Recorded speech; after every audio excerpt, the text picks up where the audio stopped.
Bootstrap tutorial সিরিজে আপনাদের সবাইকে স্বাগতম। এই পর্বে আমরা যে বিষয়টি নিয়ে আলোচনা করব সেটা হচ্ছে কার্ড। তো বুটস্ট্র্যাপে কিভাবে কার্ড ডিজাইন করতে হয় আজকে আমরা সেই বিষয়টি হাতে কলমে কোড করে দেখব। এই কার্ড জিনিসটা খুবই গুরুত্বপূর্ণ। বিভিন্ন ধরনের ওয়েবসাইটে যখন আপনারা শপিং করতে যান তখন অ্যাড টু কার্ড এই নামে বাটন থাকে। অ্যাড টু কার্ডে ক্লিক করলে সামনে আপনার একটি কার্ড শো হয়। এই কার্ডটাই আমরা আজকে ডিজাইন করব। তো এর জন্য এই যে দেখুন, বডি ট্যাগের মধ্যে আমরা প্রথমে যেটি করেছি একটি ডিভ নিয়েছি এবং সেই ক্লাসটার নাম দিয়েছি কন্টেইনার। তো এখন আমরা যেটি করব, আমরা এই যে কন্টেইনারটা নিয়েছি এই কন্টেইনারের উপরে আমরা কিছু টেক্সট লিখে দিব। এর জন্য আমরা এইচ টু ট্যাগ নিলাম। এইচ টু ট্যাগের মধ্যে জাস্ট আমরা কিছু টেক্সট লিখে দিব। কার্ড ইমেজ এই নামে আমরা কিছু টেক্সট লিখলাম। এরপরে আমরা যেটি করব, একটি ডিভ নিব। এই ডিভের মধ্যে আমরা কার্ডটা ডিজাইন করব। আমরা ডিভ নিলাম। তারপরে আমরা যেটি করব, এর মধ্যে একটি ক্লাস নিব। ক্লাস কার্ড এই নামে আমরা একটি ক্লাস নিলাম। তারপরে আমরা যেটি করব, একটি ইমেজ নিব। এই যে কার্ড নামে যে ক্লাসটা নিয়েছি বা যে ডিভটা নিয়েছি এই ডিভের মধ্যে আমরা একটি ইমেজ নিব। সর্বপ্রথম আমাদের কার্ডের উপরে একটি ইমেজ থাকবে, তারপরে কিছু টেক্সট থাকবে, তারপরে বাটন থাকবে। যেহেতু আমরা প্রথমে ইমেজ নিব তাই আমরা এই যে কার্ডটা রয়েছে এই কার্ডের মধ্যে আমরা একটি ইমেজ নিলাম। ইমেজ ট্যাগ ইউজ করলাম। ইমেজ ট্যাগ ইউজ করে তারপরে আমরা যেটি করব, এই যে এসআরসি এর মধ্যে আমাদের লোকেশনটাকে বলে দেব। ./images বা ইমেজ এর মধ্যে আমরা profile.jpg এই নামে আমাদের একটি ইমেজ রয়েছে, সেহেতু আমরা এই যে profile.jpg এই নামটা এখানে দিয়ে দিলাম। তো এখানে আমরা প্রোফাইল এই লেখাটা আমরা লিখে দিতে পারি। এখানে দেখুন ইমেজটা অনেক বড় আকারে শো করছে। এই ইমেজটাকে আমরা একটু স্টাইল করব। স্টাইল করার জন্য আমাদেরকে যেটি করতে হবে, স্টাইল এই ট্যাগটা ইউজ করতে হবে। এই ট্যাগটা ইউজ করে আমাদেরকে যেটি করতে হবে, উইড বলে দিতে হবে।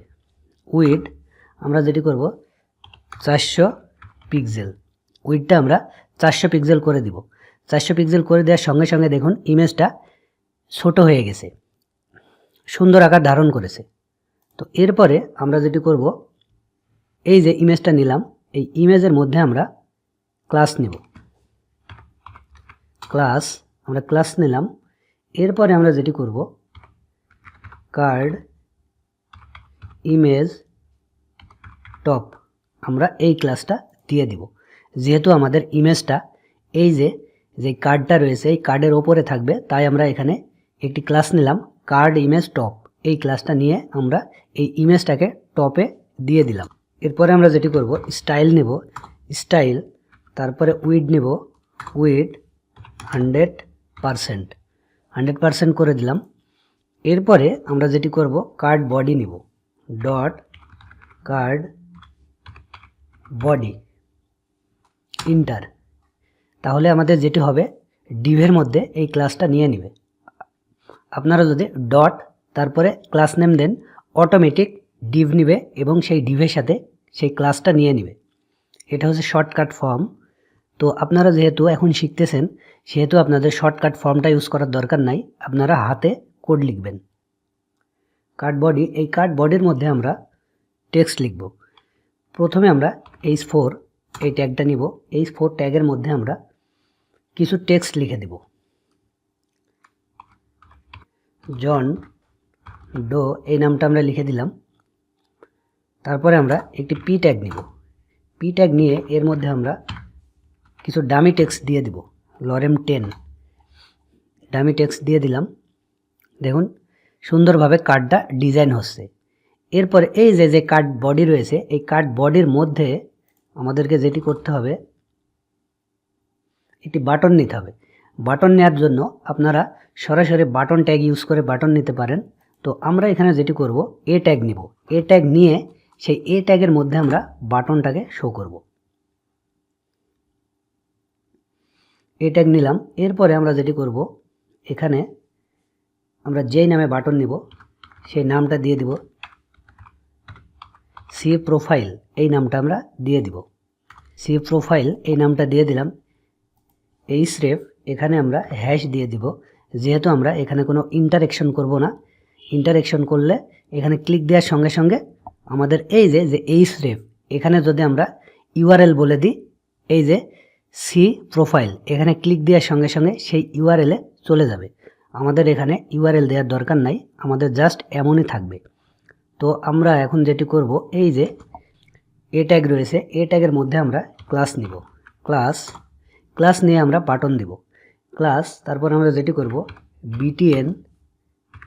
বিটিএন প্রাইমারি, আমরা প্রাইমারি বাটনটা নিব। এই ক্লাসটা দেওয়ার সঙ্গে সঙ্গে দেখুন এই যে সুন্দর একটি বাটন চলে এসেছে। তো এটাই মূলত কার্ড। আপনারা এইভাবে কার্ড ডিজাইন করতে পারেন।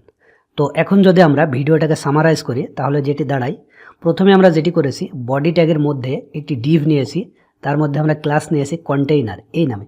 এই যে আমরা বারবার যে কন্টেইনার এই ক্লাসটা ইউজ করছি, এই ক্লাসটা ইউজ করার কারণ হচ্ছে এই যে আপনার যে ব্রাউজারটা রয়েছে এই ব্রাউজারের এই যে বামে কিছুটা জায়গা নেবে এবং ওপর থেকে কিছুটা জায়গা নেবে, মানে ডানে বামে ওপরে কিছুটা মার্জিন নেবে।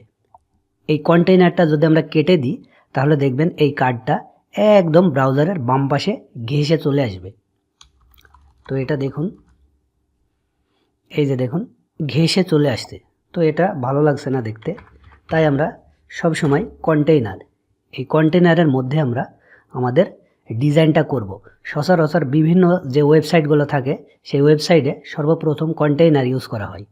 তো প্রথমে আমরা যেটি করেছি একটি ক্লাস নিয়েছি, ডিভের মধ্যে একটি ক্লাস নিয়েছি কন্টেইনার, তারপরে আমরা h2 ট্যাগ ইউজ করেছি।